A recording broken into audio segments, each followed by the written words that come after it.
Kanun na hun zawa lung oya har tone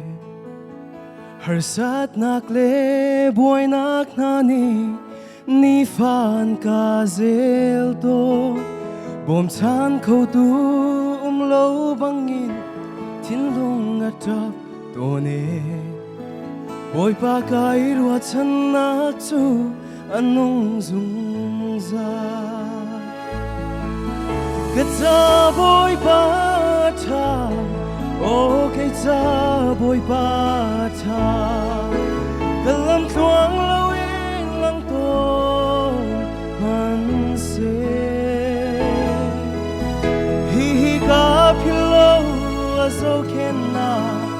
akado tu asi, kay kata boy bata kupe.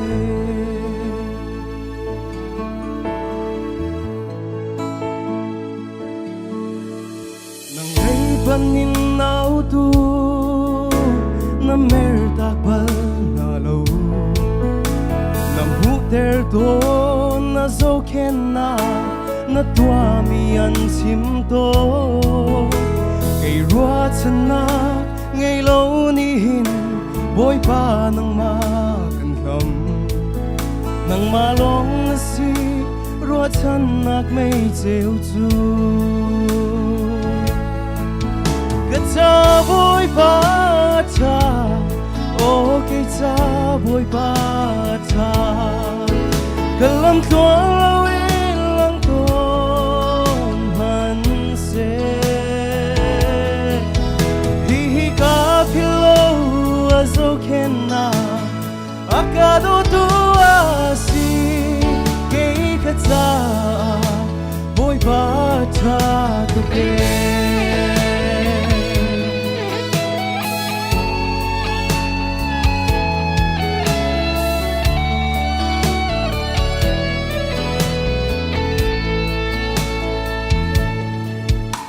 Nang lealayin tu na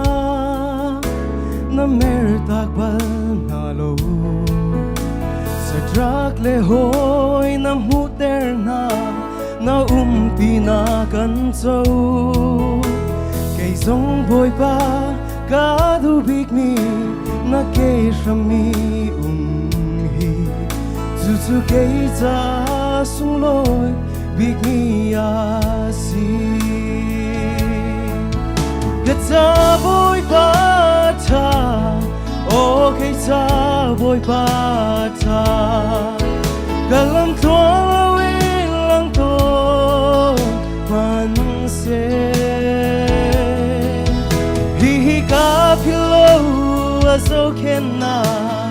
akado tu asi, kay kata boy bata tuke. Kata boy bata, oh kata boy bata, kalam tuang lawin lang to man se, hihiga pilo aso kena, akado tu asi, kay kata boy bata tuke. Hihiga pilo aso kena, akado tu asi, kay kata boy bata tuke.